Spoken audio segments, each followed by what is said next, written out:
మనం మన దేశంలో ఉపాధ్యాయుల దినోత్సవంగా జరుపుకుంటాము. ఈరోజు ఈ సందర్భంగా జీవీఎంసీ కార్పొరేటర్ శ్రీ కందుల నాగరాజు గారి ఏర్పాటు చేసిన ఉపాధ్యాయుల దినోత్సవ సందర్భంగా 75 మంది ఉపాధ్యాయులకు సత్కరించడం, గౌరవించడం జరిగింది.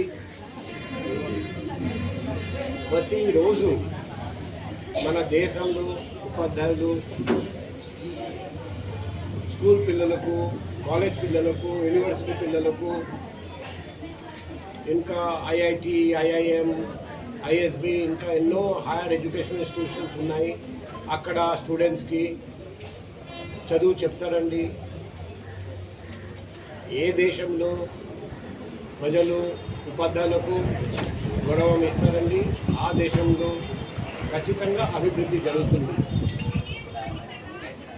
మన దేశంలో తల్లిదండ్రుల తర్వాత ఉపాధ్యాయులు దేవుళ్ళుగా మేము భావిస్తాం, మేము పూజిస్తాం.